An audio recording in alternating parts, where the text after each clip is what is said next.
Hello students, I am Kiran Srivastav from my channel Spectrum of Chemistry. Today I am here with a new and very important topics of GOC. This is resonance.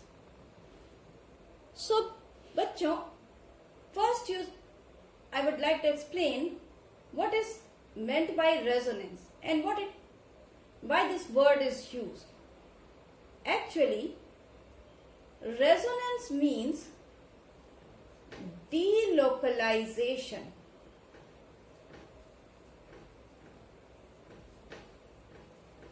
Delocalization of pi bond and delocalization of pi bond, you can see. But this pi bond needs another pi bond for delocalization, or you can say this is delocalization of pi bond and charge, etc.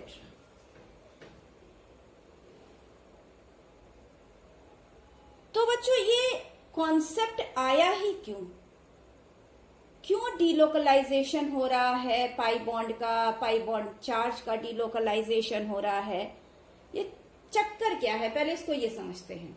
देखो, अब हम इस word को explain करने से पहले तुम्हें कुछ एग्जाम्पल दिखाते हैं.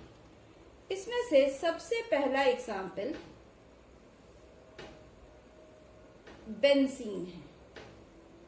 तुमने अक्सर देखा होगा कि बेंजीन का स्ट्रक्चर में 3 पाई बॉन्ड इस तरह से बने होते हैं, या कभी तुम इस तरह से देखते होगे. तो ये बॉन्ड की पोजीशन चेंज हो गई, कंपाउंड वही है. अब कैसे चेंज हुई? ये 3 अंदर के पाई बॉन्ड है.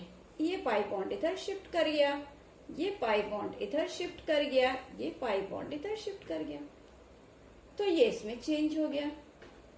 इसी तरह इसका उल्टा देखो, ये इधर शिफ्ट कर गया, ये इधर शिफ्ट कर गया और ये इधर शिफ्ट कर गया, तो ये इसमें चेंज हो गया. यानी कि 2 स्ट्रक्चर अपने आप में लगातार इंटर कन्वर्टेबल हैं.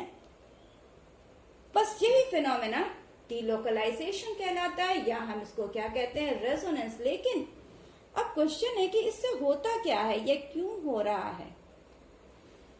अब पहले तो हम इसके बारे में एक चीज बता दें, फिर हम ये बताते हैं क्यों हो रहा है, ये डीलोकलाइजेशन का कॉज क्या है. चलिए, उसमें जाने से पहले हम ये बता रहे हैं आपको कि ये बेंजीन का मॉलिक्यूल जो है, ये अपने 2 स्ट्रक्चर्स में एग्जिस्ट करता है. लेकिन ये स्ट्रक्चर्स इसके इमेजिनरी स्ट्रक्चर है. इनको हम रेजोनेटिंग स्ट्रक्चर या कैनोनिकल स्ट्रक्चर कहते हैं. ये इसका रेजोनेटिंग स्ट्रक्चर है.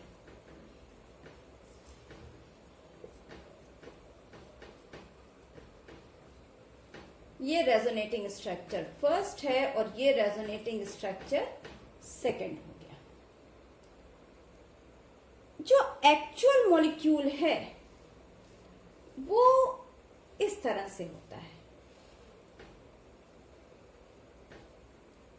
उस मॉलिक्यूल में पाई बॉन्ड यहां पर भी था, थोड़ी देर में यहां पर आ गया इस मॉलिक्यूल के हिसाब से, फिर थोड़ी देर में यहां आ गया, फिर इधर गया और इधर गया.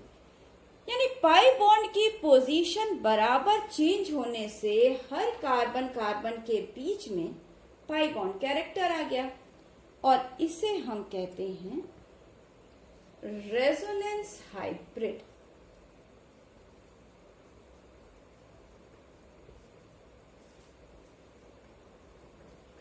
This is the actual molecule which lies between these two, or we can say these are the imaginary structure, this is the actual structure.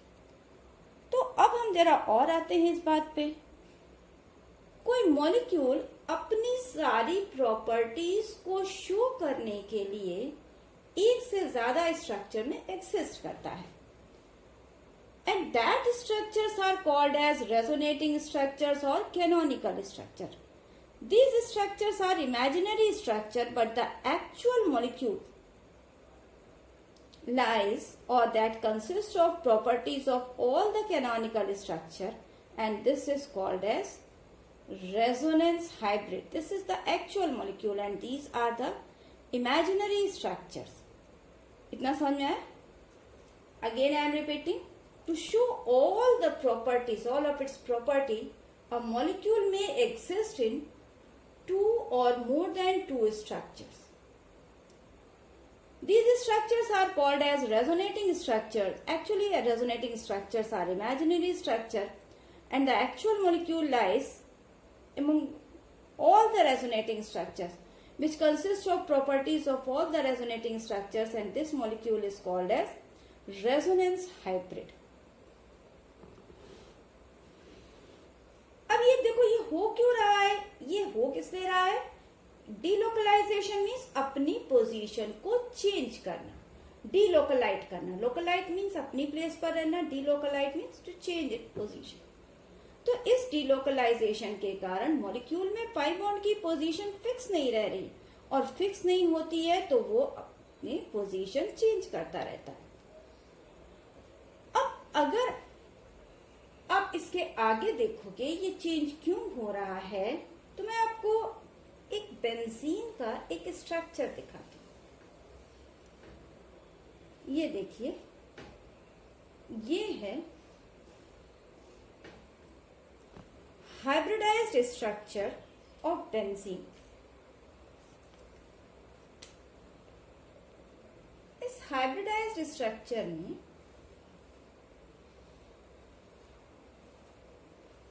ये सारे सिग्मा बॉन्ड है, and every carbon is sp2 hybridised.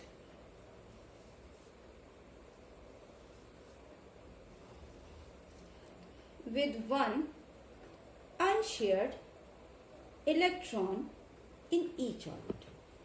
देख रहे हैं कुछ? ये concept क्या है डीलोकलाइजेशन का? बेंजीन का हर एक कार्बन sp2 हाइब्रिडाइज्ड है और रिंग प्लेनर है, लेकिन उसके परपेंडिकुलर में अनहाइब्रिडाइज्ड ऑर्बिटल है जिसमें हर एक के पास एक फ्री इलेक्ट्रॉन है या एक अनशेयर्ड इलेक्ट्रॉन. ये आपस में शेयरिंग कर लेते हैं इस तरह से by sideways overlapping. So these are the 3 pi bonds of benzene. ऊपर नीचे आप दोनों जगह दिखा सकते हो. अब देखो इसका डीलोकलाइजेशन मीन्स क्या हो गया.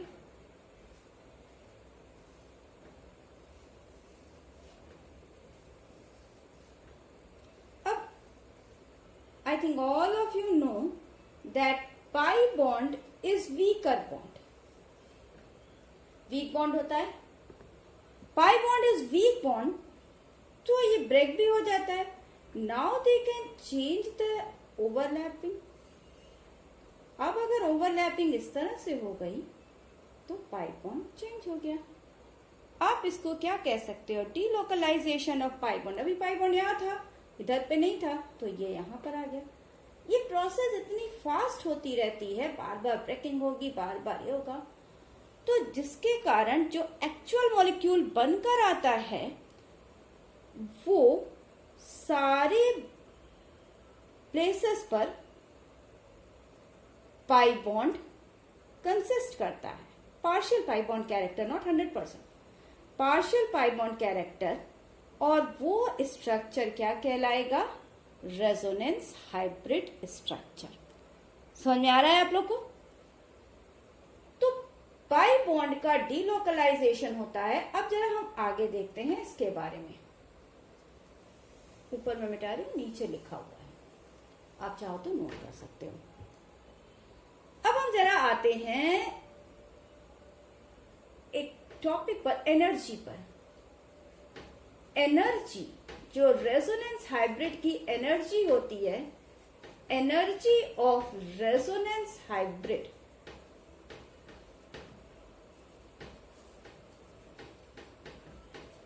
is lesser than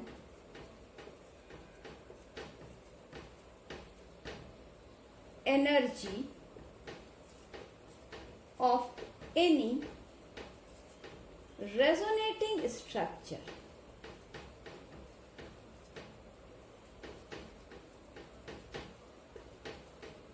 of molecule. अब जरा हम एनर्जी के कॉन्सेप्ट पर आते हैं.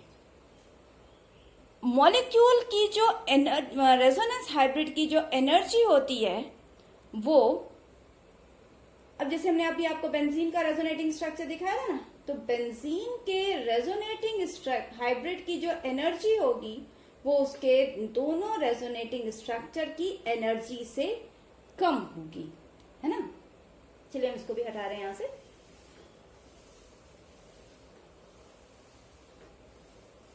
And this energy difference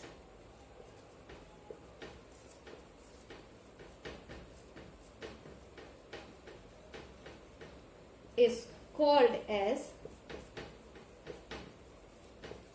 resonance energy.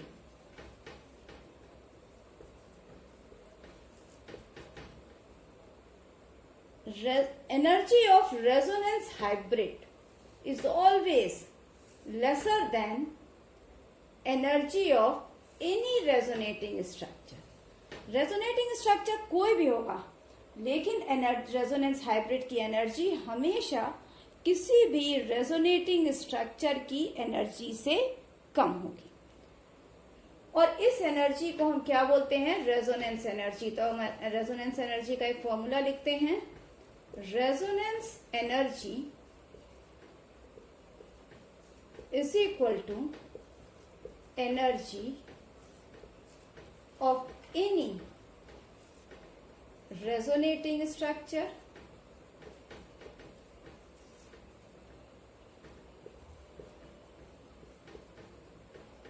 minus energy of resonance hybrid.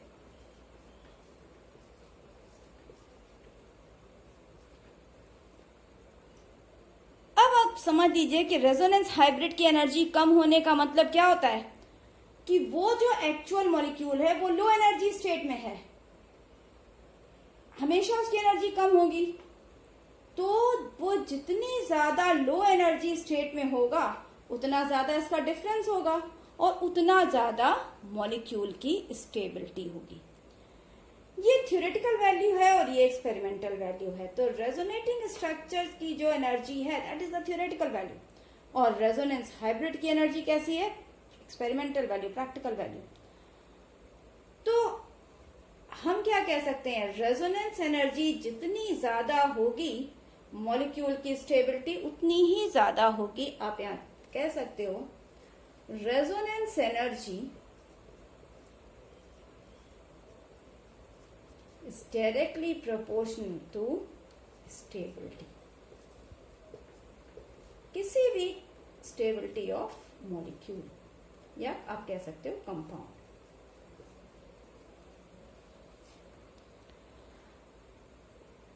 Resonance energy जितनी ज्यादा होगी मॉलिक्यूल की स्टेबिलिटी उतनी ज्यादा होगी. तो चलिए स्टेबिलिटी पर तो हम आगे आते जाएंगे.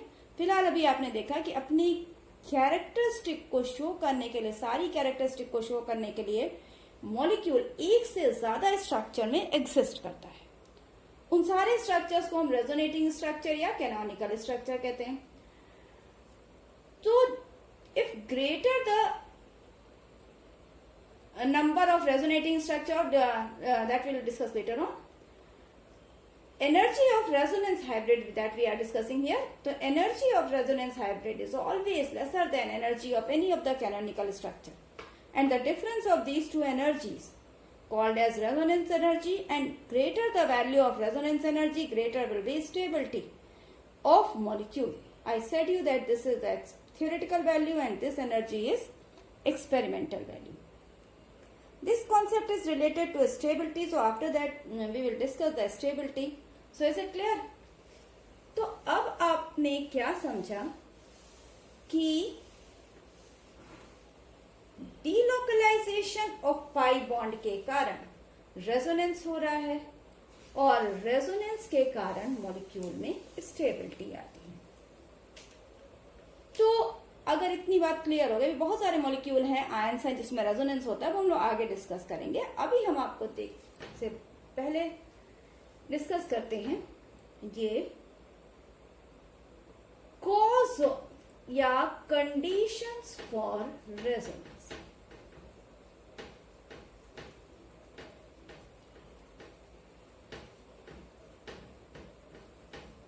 कंडीशंस फॉर रेजोनेंस, क्या क्या कंडीशन होनी चाहिए रेजोनेंस होने के लिए? तो number 1, compound must have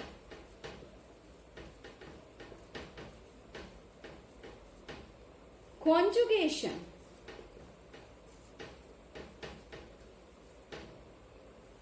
of किसका किसका कॉन्जुगेशन? कॉन्जुगेशन मतलब पेयरिंग, ऑल्टरनेट पोजीशन पर होना। Conjugation of first pi bond and pi bond. अब इसका मतलब क्या है? चलिए हम एक कंपाउंड लेते हैं, जैसे हमने लिया CH2 double bond CH, CH double bond CH2। मतलब क्या हुआ? यहां पर पाई बॉन्ड है, यहां पर क्या है? केवल सिग्मा बॉन्ड है। फिर यहां पर क्या है? Pi bond. सिग्मा तो पहले वाले में भी है, लेकिन हम देखते हैं ऑल्टरनेट पोजीशन पर पाई बॉन्ड। आप इसको 1 नंबर दे सकते हो, 2, 3, यानी 1 और 3 पर ये कंडीशन होनी चाहिए। कंपाउंड में 1 कार्बन के पास पाई बॉन्ड है तो साथ में किसके पास होना चाहिए? 3 कार्बन के पास पाई बॉन्ड होना चाहिए। फिर इसी तरह से 1, 3, 1, 3 कंडीशन चलती है। 3 के पास होगा, अगर आगे और बड़ा मॉलिक्यूल है 3, 4, 5, फिर 5 के पास होना चाहिए। मीन्स इसका मतलब क्या है? Pi bond at alternate carbon. इस कार्बन के पास है, इस कार्बन के पास है, फिर थर्ड एट ऑल्टरनेट कार्बन नहीं बोला, alternate position. Number 2, pi bond and positive charge conjugation. Means अगर हमारे पास ये मॉलिक्यूल है CH2 डबल बॉन्ड CH और ये CH2 है, तो इस पर क्या होना चाहिए? एक positive charge.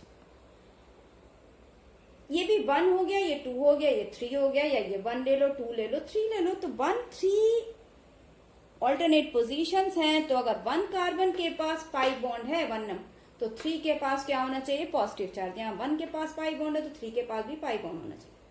Number 3, pi bond and negative charge conjugation. Negative charge conjugation तो चलो, अब जैसे हमने लिया CH2 डबल बॉन्ड CH, अब ये CH2 पर क्या चार्ज आ गया? माइनस। इस प्रकार का कॉन्जुगेशन हो गया। फोर्थ देखते हैं, pi bond and lone pair conjugation. तो अब जैसे हमने लिया CH2 double bond CH, CH2, या हम कुछ और ले लें, Cl ले लेते हैं, Cl के पास लोन पेयर है। तो पाई बॉन्ड और लोन पेयर कॉन्जुगेशन आ रहा है इस तरह से। और आगे देखते हैं, ऊपर का रब कर रही हूं। Fifth, pi bond and free radical या फ्री इलेक्ट्रॉन। अब जैसे हमने लिया CH2 डबल बॉन्ड CH, अब ये मान लीजिए CH2 है, कुछ भी हो सकता है यहाँ पर, तो ये कहलाएगा pi bond free electron conjugation. इसे फ्री रेडिकल कहते हैं, अभी आगे पढ़ोगे। तो 1, 2, 3, 1 कार्बन के पास पाई बॉन्ड है, 3rd कार्बन के पास पॉजिटिव चार्ज है। Pi bond and negative charge, first carbon के पास पाई बॉन्ड है तो थर्ड कार्बन के पास क्या है, negative charge. Pi bond and lone pair, first carbon या फर्स्ट जो भी एटम है उसके पास पाई बॉन्ड है और थर्ड के पास लोन पेयर है। इस अब फर्स्ट के पास पाई बॉन्ड है तो थर्ड के पास कोई फ्री इलेक्ट्रॉन यानी कि फ्री रेडिकल है। अब ये जरूरी नहीं कि हमेशा ये कार्बन कार्बन ही रहे, कोई भी एटम है, आप देख सकते हो, मैं इसको रब कर रही हूं, आपने देख रहे हैं, इसको नोट कर सकते हैं आप, मिटा दूं, इरेज कर दूं, चलिए आप इसको कैसे भी देख सकते हैं, जरूरी नहीं कि मैं कार्बन को ही डिस्कस कर रही हूं तो ये ऑर्गेनिक में, इनऑर्गेनिक में भी कॉन्सेप्ट है। चलिए हमारे पास सिर्फ 3 एटम्स है तो हम इसको लिखेंगे A double bond B C, या तो C के पास डबल बॉन्ड हो किसी भी D के साथ, दूसरे C के साथ, एक ये कंडीशन है। सेकंड कंडीशन क्या हो सकती है, A double bond B C has positive charge. Third condition हो सकती है A double bond B C has negative charge. Fourth condition A double bond B C has lone pair. Fifth condition क्या हो सकती है, A double bond B C has free electron. यानी third atom को आप देखेंगे फर्स्ट और second के बीच में पाई बॉन्ड होना चाहिए और थर्ड एटम के पास या तो पाई बॉन्ड होना चाहिए या पॉजिटिव चार्ज होना चाहिए या नेगेटिव चार्ज होना चाहिए या लोन पेयर होना चाहिए या फ्री इलेक्ट्रॉन। तो ये मेन 5 कंडीशन है। एक और है वो अलग से डिस्कस की जाएंगी, वो उसके साथ में नहीं आ सकते। तो ये मेन कंडीशन है। अब हम इसके बाद आपको रेजोनेंस कैसे हो रहा है इसका डायरेक्शन दिखाते हैं। तो हम पाई बॉन्ड वाले कुछ बाद में देखते हैं, पहले हम पॉजिटिव चार्ज से स्टार्ट करते हैं, ठीक है। तो पहले तो आपको ये 5 कंडीशन याद रखनी चाहिए कि पाई बॉन्ड यानी ऑल्टरनेट पे double bond, single bond, double bond, double bond, single bond और नेक्स्ट एटम के पास positive charge, double bond, single bond, next atom के पास negative charge, double bond, single bond, next के पास लोन पेयर या नेक्स्ट के पास फ्री इलेक्ट्रॉन। तो ये तो पहले हमारी इतनी कंडीशन है। अब जरा हम आपको इसमें रेजोनेंस होता कैसे है वो दिखाते हैं। तो फर्स्ट एग्जांपल हम लेते हैं pi bond and positive charge.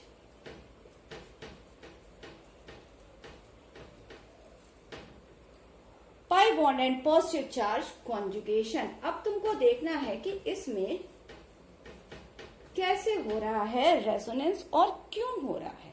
पहले तो आप ये जानिए कि चलिए हमारे पास एक कंपाउंड है CH2 double bond CH CH2 plus. चलिए कंपाउंड रेजोनेंस क्यों शो कर रहा है, पहली चीज तो ये जानने की जरूरत है। एक्चुअली क्या होता है, डीलोकलाइजेशन होता ही क्यों है। कंपाउंड के पास अगर किसी भी प्रकार का चार्ज है तो उसमें अनस्टेबिलिटी क्रिएट हो जाती है। अगर उसके पास पाई बॉन्ड है तो अनस्टेबिलिटी क्रिएट हो जाती है। तो ये क्या करता है, अपने इन वीक पॉइंट्स को डीलोकलाइज करा देता है। इस डीलोकलाइज कराने से ही इसकी स्टेबिलिटी आती है। जितना ज्यादा डीलोकलाइजेशन होगा, मान लीजिए चेन लंबी होती और उस पर हर जगह डीलोकलाइजेशन पॉसिबल होता, हर जगह कॉन्जुगेशन होता, तो मॉलिक्यूल की स्टेबिलिटी उतनी ज्यादा होती है। तो अब ये डीलोकलाइज कैसे होगा, अगर किसी एटम के पास पॉजिटिव चार्ज है तो उसकी इलेक्ट्रोनेगेटिविटी बहुत बढ़ जाती है। ये पाई इलेक्ट्रॉन डेंसिटी जो कि पाई बॉन्ड होता है, वीक बॉन्ड होता है, ये अपनी ओर अट्रैक्ट कर लेता है। अब जनरली हम लोग ये मानते हैं कि जहां भी पॉजिटिव चार्ज है वहां एक वैकेंट ऑर्बिटल है, तो पॉजिटिव चार्ज को अपनी ओर अट्रैक्ट करने का मतलब है ये फिल्ड ऑर्बिटल के साथ और ये वैकेंट ऑर्बिटल के बीच में एक बॉन्ड बन जाता है, पाई बॉन्ड। बनने से क्या हुआ, इसका जो इलेक्ट्रॉन था वो तो इसकी वैकेंट ऑर्बिटल में चला गया, CH डबल बॉन्ड CH2। तो अब इसका जब इलेक्ट्रॉन यहां चला गया तो बट नेचुरल इसके पास पॉजिटिव चार्ज आ जाएगा।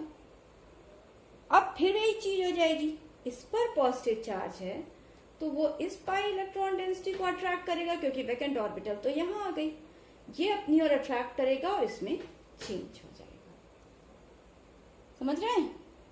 तो ये इस तरह से इंटर कन्वर्टेबल होंगे और एक स्ट्रक्चर दूसरे में चेंज होता है, इसको रेजोनेंस स्ट्रक्चर का मार्क कहा जाता है। दो रेजोनेटिंग स्ट्रक्चर के बीच में आपको इस टाइप का एक सिंबल शो करना होगा, that shows the interconvertible nature of these two species. चलिए अब हम दूसरा देखते हैं, number 2, pi bond and negative charge. CH2 double bond CH, same चीज है, बस चार्ज में चेंज कर। अब क्या हो रहा है, अगर किसी भी एटम पर नेगेटिव चार्ज है तो उसकी इलेक्ट्रोनेगेटिविटी कम होगी। इधर से एफर्ट डालेगा, पाई इलेक्ट्रॉन डेंसिटी आगे शिफ्ट हो जाएगी। यहां आगे शिफ्ट होने से इस पर नेगेटिव चार्ज आ गया और इस पर क्या आ गया, पॉजिटिव। तो ये इसके साथ एक बैक बॉन्डिंग कर लेगा, यानी कि ये चार्ज इधर शिफ्ट कर देगा। पाई इलेक्ट्रॉन डेंसिटी हमेशा टुवर्ड्स पॉजिटिव चार्ज शिफ्ट होती है और away from negative charge shift होती है। तो इस कारण से ये CH2 get negative charge, double bond CH, sorry single bond हो गया, CH डबल बॉन्ड CH। फिर वही चीज होगा, ये electron density away from plus I species, क्योंकि नेगेटिव चार्ज प्लस आई हो जाता है। ये जो नेगेटिव चार्ज है दैट विल शिफ्ट हियर और फिर ये इसमें चेंज हो जाएगा। This is the pi bond negative charge structure. तो ये दो तरह का रेजोनेंस हो गया। थर्ड देखिएगा, pi bond lone pair conjugation. चलिए हम एक एग्जांपल लेते हैं, CH2 डबल बॉन्ड CH और ये Cl, इसके पास लोन पेयर है। लोन पेयर है तो ये इसको आगे शिफ्ट करेगा, पाई इलेक्ट्रॉन डेंसिटी आगे शिफ्ट हो जाएगी। तो इससे क्या बनेगा, CH2, यहां पर लोन पेयर आ गया, ये CH डबल बॉन्ड Cl। अब Cl पर डबल बॉन्ड आया, इसका इलेक्ट्रॉन इधर ट्रांसफर होता था, इस पर पॉजिटिव चार्ज आ जाएगा, है ना। तो ये इस तरह से ये इलेक्ट्रॉन डेंसिटी चलती रहती है। चलिए नेक्स्ट आते हैं हम एग्जांपल पर। इसी तरह पाई बॉन्ड फ्री रेडिकल का होगा, या इसको Cl की जगह आप CH2 ले, तो CH2 में आपको पॉजिटिव चार्ज का चक्कर नहीं रहेगा, ये CH2 सब CH2 से कर। लेकिन CH2 के पास कितना इलेक्ट्रॉन हो गया, 1 2 2 4 2 6 2 8, ऑक्टेट पूरा हो गया। ठीक है, चलिए इसी को लेकर चलते हैं, फिर Cl का कॉन्सेप्ट अलग से सिखाते हैं। And next is pi bond free electron. मान लीजिए ये फ्री रेडिकल है, फिर ये आप करिए। अब ये इलेक्ट्रॉन डेफिशिएंट स्पीशीज हो गई, ये इधर शिफ्ट हो जाएगा, फ्री रेडिकल इधर शिफ्ट हो जाएगा, CH2 CH double bond CH2। फिर आप इसको इधर ले आओ और ये इसमें चेंज हो जाएगा।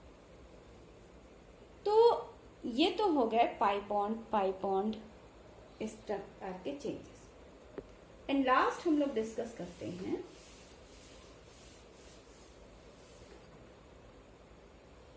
Pi bond conjugation.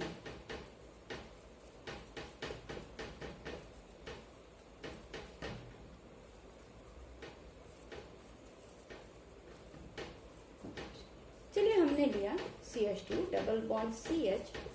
अब देखिए यहां पर हम कोई और मॉलिक्यूल भी ले सकते, कोई और एटम ले सकते हैं, हमने CH2 लिया because butadiene very important example. इसमें प्रोबेबिलिटी है, इधर से अगर हम एक प्लस आई इफेक्ट को मानकर चलते हैं तो इलेक्ट्रॉन डेंसिटी इधर शिफ्ट होगी। इसका जो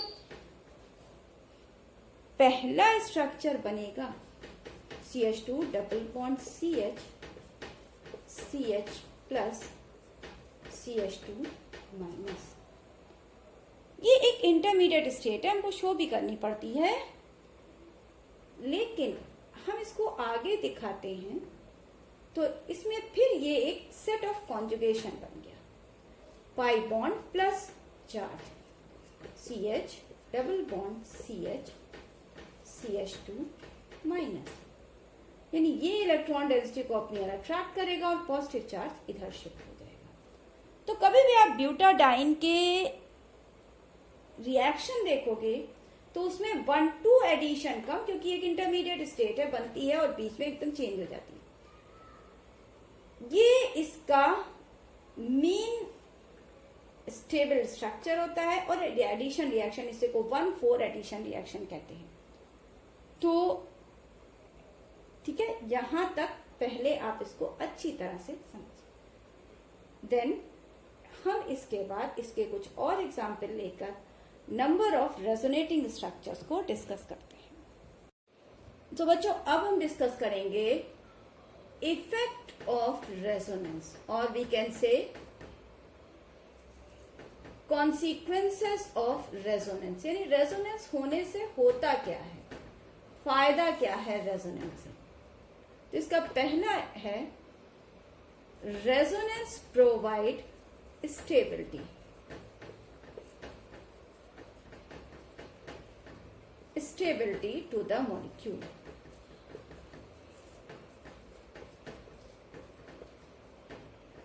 stability to the molecule.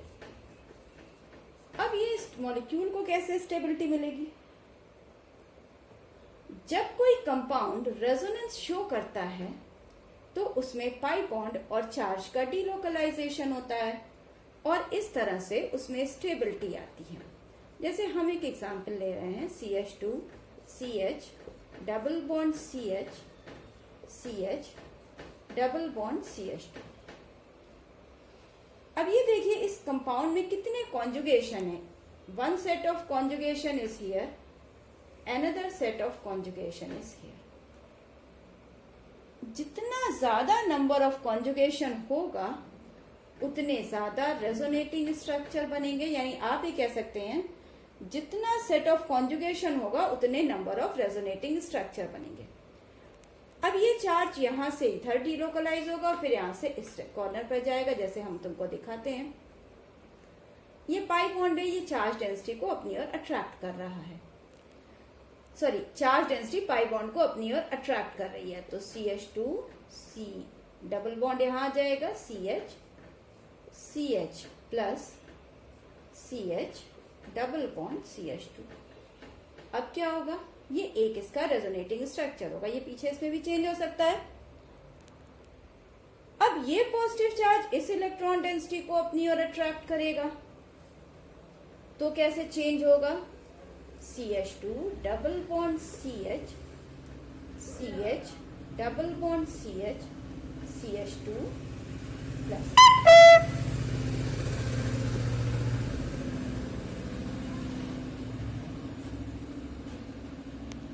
CH plus. अब ये इसमें वापस चेंज हो सकता है। तो फर्स्ट और थर्ड तो लगभग सेम है, लेकिन अगर इनको देखा जाए तो इनके दो रेजोनेटिंग स्ट्रक्चर बन रहे हैं, एक ये और ये, या एक ये और ये। जितना ज्यादा कॉन्जुगेशन होगा उतना ज्यादा रेजोनेंस होगा और उतनी ज्यादा उस मॉलिक्यूल की स्टेबिलिटी होगी। ये तो फर्स्ट रीजन हो गया कि जितना ज्यादा रेजोनेंस होगा उतना ज्यादा उस मॉलिक्यूल की स्टेबिलिटी होगी। और आप क्या कह सकते हैं, इसको आपने देख लिया, इसे मैं रब कर रही हूं। आप क्या जान सकते हो, greater the number of resonating structures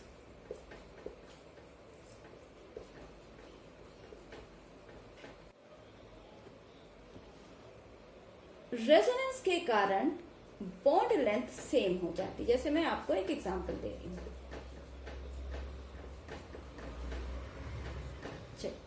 हमने आपको ये एग्जांपल दिया, इधर से ये इसमें चेंज हुआ, चार्ज की शिफ्टिंग हो गई। अब देखो पाई बॉन्ड कैरेक्टर यहां था, अब शिफ्ट होकर यहां आ गया, ये फिर वापस इसमें जाएगा और ये इसमें चेंज हो जाएगा। तो हम इसका एक रेजोनेंस हाइब्रिड बन जाता है। हर एक स्ट्रक्चर का एक रेजोनेंस हाइब्रिड बनेगा। रेजोनेंस हाइब्रिड में होगा क्या, ये 3 तो कार्बन हो गए। अब आप देख रहे हो तीनों, यहां पर डबल बॉन्ड था, फिर यहां पर आया, फिर इधर आया, तो पार्शियल पाई बॉन्ड कैरेक्टर यहां आएगा, पाई बॉन्ड कैरेक्टर इधर आएगा, पार्शियल पॉजिटिव चार्ज डेंसिटी इधर आएगी, पार्शियल पॉजिटिव चार्ज डेंसिटी इधर आएगी। तो किसी के भी रेजोनेंस हाइब्रिड में सभी की बॉन्ड लेंथ सेम हो जाती है। Single bond partial pi bond, single bond partial, यहां पर क्या है, सिंगल बॉन्ड है, फिर डबल बॉन्ड है, प्रॉपर डबल बॉन्ड है, यहां पर क्या है, एक जैसा है। तो बॉन्ड लेंथ इक्वल हो जाती है, और बॉन्ड लेंथ न तो सिंगल बॉन्ड की रह जाती है और न ही डबल बॉन्ड की रह जाती है, बॉन्ड लेंथ इन दोनों के बीच की आ जाती है। जैसे बॉन्ड लेंथ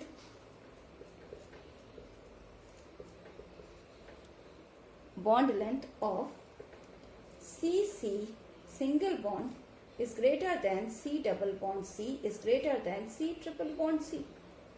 अब यहाँ ट्रिपल बॉन्ड तो है ही नहीं, तो बॉन्ड लेंथ ना तो CC सिंगल बॉन्ड होगी ना तो डबल बॉन्ड होगी, जबकि ये इन दोनों के बीच की हो जाएगी। तो सारे बॉन्ड सेम हो जाएंगे, तो मॉलिक्यूल में स्टेबिलिटी भी ज्यादा हो जाएगी। तो दूसरा पॉइंट क्या है, bond length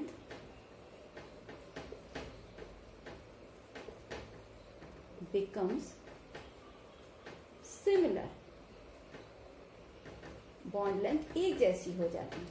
it is neither single bond nor double bond. कोई भी स्ट्रक्चर बनाओगे उसमें एक रेजोनेंस हाइब्रिड तो बनाना होगा, और रेजोनेंस हाइब्रिड में सारी बॉन्ड लेंथ सेम हो जाती है।